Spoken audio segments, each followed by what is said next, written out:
What up, what up, what up? Welcome back to episode 2 of Nito's Comic Views, and today we'll be deep diving into Batman the Killing Joke. Killing Joke is a story of limits. It's a story of ideas. It's a story of morals. A story of what happens when the unstoppable force meets an immovable object. A clash of two titans, two entities, both created from one bad day. And without any further ado, Batman the Killing Joke. The story begins on a rainy night as Batman arrives at Arkham Asylum. He makes his way down the wing into Joker's cell. And here we find Joker sitting at the table dealing cards. As Batman takes a seat, he opens the conversation with the simple, "Hello, I came to talk," to which the Joker meets him with silence. Batman continues with, "I've been thinking lately about you and me, about what's going to happen to us in the end. We're going to kill each other, aren't we? Perhaps you'll kill me, perhaps I'll kill you, perhaps sooner, perhaps later. I just wanted to know that I made a genuine attempt to talk things out and avert that outcome, just once." From the dialogue, it's clear to tell that Batman is tired. The constant battles with Joker, the innocent lives caught in the crossfire, he's over it. And quite frankly, he's looking for an end. And just to take a second there, just to dial in, this is Batman looking for a resolution with one of his villains before an untimely end. An end that would involve him breaking the one iron will code that he has. And this is just one of many examples of the tests that Joker puts Batman through each and every time they face off. Having grown impatient with the Joker's continued silence, Batman makes one final plea for his understanding. And after seeing the paint smeared on his hands, it becomes evidently clear that this is indeed not the Joker. Do you realize what you set free? Where is he? Enraged, Batman continues to question the imposter on the Joker's whereabouts, not fully aware of what he just set out into the world. The story now pans to Joker's true location, which what appears to be a now abandoned carnival, which he looks to purchase. I want you to keep note of this location, as this will be the center stage of the final showdown between Batman and Joker in the story. Now in the flashback sequence, we see one of the many backstories of the Joker. This story telling the tale of Jack Napier. The story of Jack Napier is one of an inspiring comedian who lives in a one-bedroom apartment with his partner whom he's expecting his first child. And all he's looking for is one big opportunity and one big break so that he can change his family's luck forever. If you remember what I said at the beginning of the video, this is again a further deep dive into just how one bad day can change a person forever. Jack's story is meant to symbolize just normalcy, things that we go through, things that we strive to achieve. A better life not only for us, but for our family, and how we always try to go out the right way. But what happens when nothing works? What happens when the world turns on you? And what happens when you finally break on that one bad day?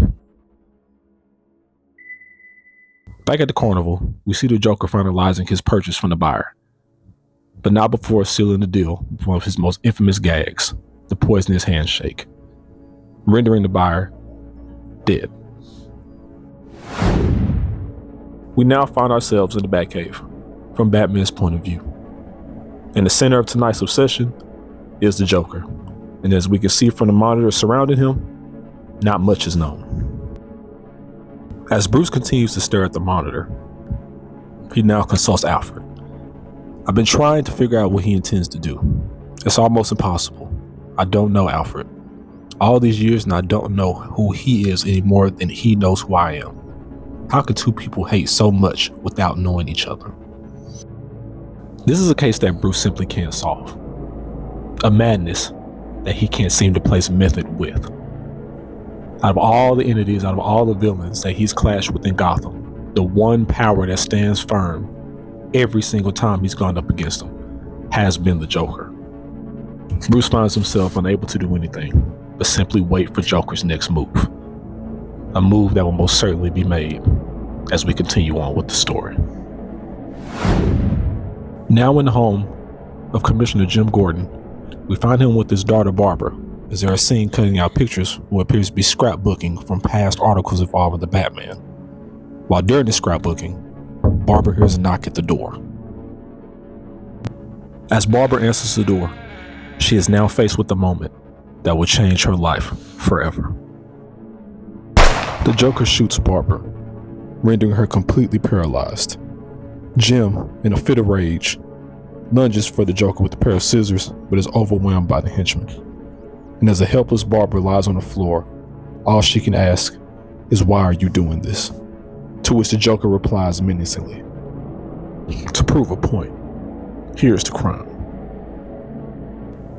The Joker and his henchmen then depart, taking Jim with them. Cut it back to the flashback from Jack's POV. We now see him in a nightclub in the company of two street gangsters putting together what appears to be a get-rich-quick scheme. A get-rich-quick scheme which involves robbery at the Ace chemical plant. All of which Jack will be included in while wearing the guise of the Red Hood. They go on to further coerce Jack into being a part of the plan, as he once worked there, so he knows the layout of the plan. Out of options, Jack reluctantly agrees, and now the plan is set. Back in Barbara's hospital room, after Bullock leaves, Bruce tries to communicate with Barbara, to which Barbara wakes up in a panic. Visibly traumatized by what happened, the one thing that she's worried about more than herself is her father.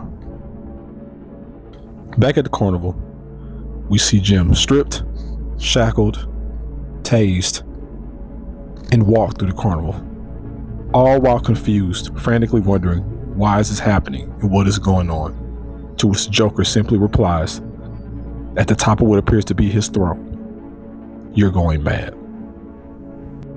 Recalling the events that just happened, Jim, horrified, looks at Joker. "Oh no, I remember." To which Joker replies, "Remember? Oh, I wouldn't do that. Remembering is dangerous, and I find the past such a worrying, anxious place. The past tense, I'd suppose you call it. Memory's so treacherous. One moment you're lost in a carnival of delights with poignant childhood aromas, the flashing neon of puberty, all that sentimental candy floss. The next, it leads you somewhere you don't want to go." The point that Joker is trying to get across to Jim is, why remember the past when there's nothing but pain there? One minute everything is fine, then the next, one bad day. We find ourselves back at Jack, who's finalizing the last pieces of the plan before they rob Ace Chemicals, when Jack is suddenly approached by two detectives. Jack is then taken outside by the two detectives and given the worst possible news that he could have received.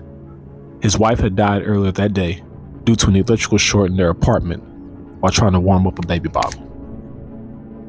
Returning back to the bar, Jack relays the news to the two gangsters and lets them know that now that his wife is gone, he sees no need to carry out this plan. But little does Jack know that he has already been locked into this job, and that there is no way out. Jack reluctantly accepts and further deep dives into turmoil internally. Back at the carnival, we find Jim on a roller coaster ride of terror, being forced to relive the horrific moment of Barbara being shot through pictures, all the while to the tune of Joker's Song of Madness, all with the full intention to drive Jim insane. The scene now back to Batman shows him combing through every inch of Gotham in search of the Joker, but to no luck. And back at the carnival, as Joker's ride of madness concludes, very sarcastically, he checks on Jim. "Commissioner, hello? Anybody home?" The Joker is mentally dissecting Jim in an attempt to break him down, peeling back the layers of Jim's psyche in the grand scheme of proving a vital point. That when pushed to the limits, when pushed to the absolute brink, anyone can break from one bad day. Back to Jack. We find him outside of Ace Chemical with the gangsters, preparing to pull off the heist. As Jack is fully dressed in Red Hood attire, he begins to lead the thugs through Ace Chemical. But little to his knowledge, there has been some minor changes since his last time working there. One of those changes being security. The two groups immediately exchange fire, and as Jack watches the thugs get gunned down by the police, he manages to get away barely, all before being chased by the Batman. Bruce, in his earlier years of Batman, has been hunting down the Red Hood. But unbeknownst to him, this is not the Red Hood that he has been chasing, but in fact Jack, in fear for his life. In a state of panic, Jack leaps off the ledge and falls into a vat of chemicals. Going through a mix of emotions mentally and physically, Jack pulls himself out of the pool of chemicals, removes his mask, and sees himself in a reflection. And we see for the first time in the story, in the midst of all the turmoil that Jack has experienced, a genuine, heartfelt laugh. Finally reaching this breaking point, as Jack stares at himself in his reflection, he sees a perfect representation of how he feels his life is. Summed up, the Joker is born. Back to the story, we find the Joker continuing his cruel lesson at Jim's expense. Notice the hideously bloated sense of humanity's importance, the club-footed social conscience, and the withered optimism. It's certainly not for the squeamish, is it? Most repulsive of all are its frail and useless notions of order and sanity. If too much weight is placed upon them, they snap. How does it live out here, you ask? How does this poor, pathetic specimen survive in today's harsh and irrational world? The sad answer is, not very well. Faced with the inescapable fact that human existence is mad, random, and pointless, 1 in 8 of them crack up and go stark slavering buggo. Who can blame them? In a world as psychotic as this, any other response would be crazy. It's easy to see here that this is a form of self-reflecting that the Joker is doing upon his past, again at the expense of Jim. In a way explaining to the carnies, not only the justification of Jim going mad, but himself as well. And before the Joker can get out another word, lights are seen in the distance. Lights belonging to none other than the Batman. As Batman exits the Batmobile and sees the state that Jim is in, no words are spoken. Only the opening conversation that the Joker never got to hear from Bruce's own words. And with a look into each other's eyes, the battle begins. Joker surprises Batman with another deadly gag, and immediately after, he bolts back into the carnival ride. Jim, embracing Batman with relief, goes over what he went through during the shooting of Barbara, to which Batman reassures him that the GCPD is on his way and that he can wait with them. Jim, refusing, reassures Batman that he is fine and that he must immediately go after the Joker. But he must be brought in by the book. Batman responds with, "I'll do my best," before heading into the funhouse, with Jim screaming in the distance, "By the book, you hear? We have to show him. We have to show him that our way works."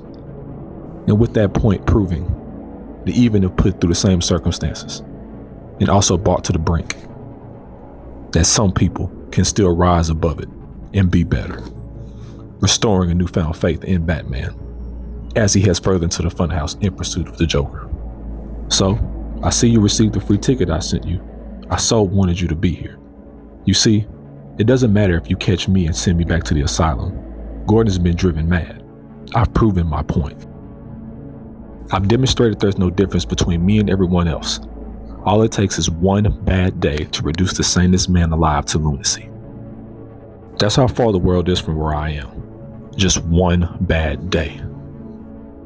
You had a bad day, and it drove you as crazy as everybody else. Only you won't admit it. You have to keep pretending that life makes sense, that there's some point to all this struggling. God, you make me want to puke." And now we have Joker's reasoning for his total and utter disdain for Batman. He sees the similarity in them both, that they were both changed from one bad day.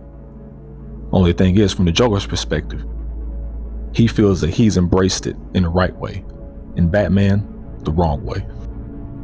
I mean, what is it with you? What made you what you are? Girlfriend killed by the mob, maybe? Brother carved up by some mugger? Something like that, I bet. Something like that.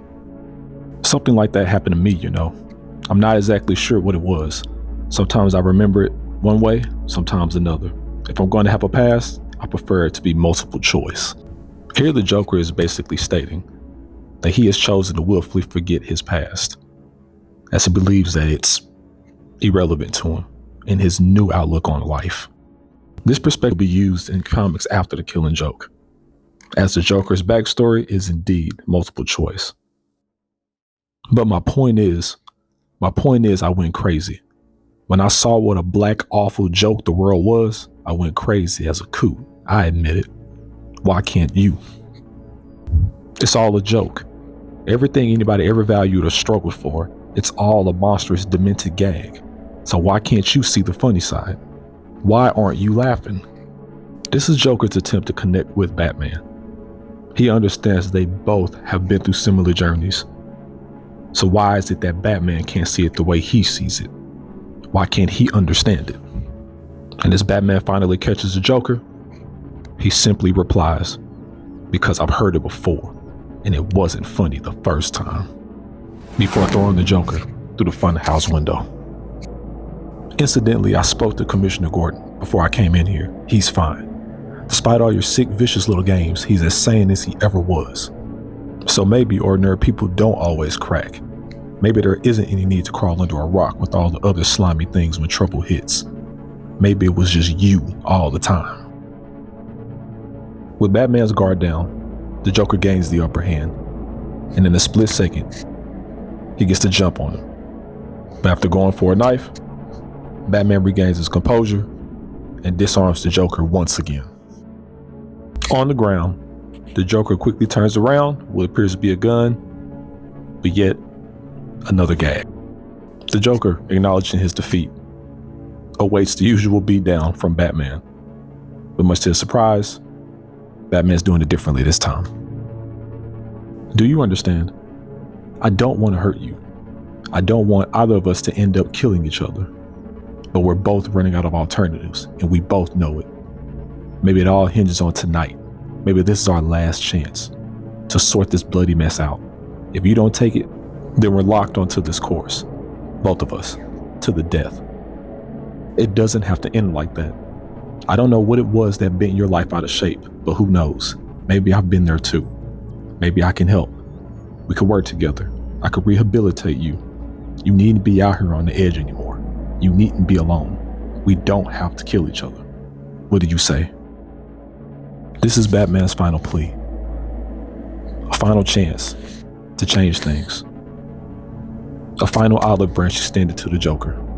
And as the Joker stands there in silence, he simply replies with, "No. I'm sorry, but no. It's too late for that. Far too late. You know, it's funny. This situation reminds me of a joke." And for a second there, a split second, we don't see the Joker. We see Jack. He understands what the Batman is trying to do. But from his point of view, there's no going back to his previous life. He can't. He can only move forward as the Joker. See, there were these two guys in the lunatic asylum. And one night they decided they don't like living in an asylum anymore. They decide they're going to escape. So they get up on the rooftop, and there, just across this narrow gap, they see the rooftops of the town stretching away in the moonlight, stretching away to freedom. Now the first guy, he jumps right across with no problem, but his friend daren't make the leap, you see. He's afraid of falling. So then the first guy has an idea. He says, "Hey, I have my flashlight with me. I'll shine it across the gap between the buildings. You can walk along the beam and join me." But the second guy just shakes his head. He says, "What? You think I'm crazy?" You turned it off when I was halfway across. The Joker begins to laugh at his own joke, uncontrollably. As he says, "Excuse me," to Batman, we notice something else out of the ordinary. Batman begins to laugh. Batman and Joker share a laugh. As Batman places his hand on Joker's shoulder and the laugh continues, it now cuts down to their feet. And then, nothing. And with that, we have reached the end of the story. Now, there have been multiple theories in regards to how the Batman the Killing Joke ended. So I'll just give you mine. From my take at the end of the story, Batman did kill the Joker. Because in the end, that was the end of their story. They both got what they wanted. Batman finally got his answer from the Joker, and the Joker finally got the Batman to laugh. So in the Joker's last moments, Batman gave him his final wish. He gave him his audience, all before making the toughest decision of his life and finally bringing an end to the story, and also bringing an end to one bad day. Everything about this story was a 5 out of 5 rating for me. From the dialogue of the story to the art that complemented it extremely well. What I appreciate most about it is that this is one of those one-off stories, and yes, it is plenty of them.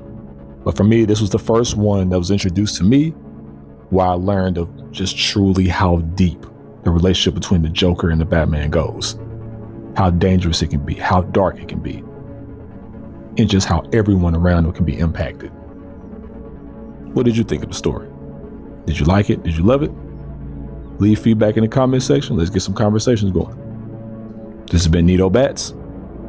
Thank you for coming along with me for the ride of the review. Peace.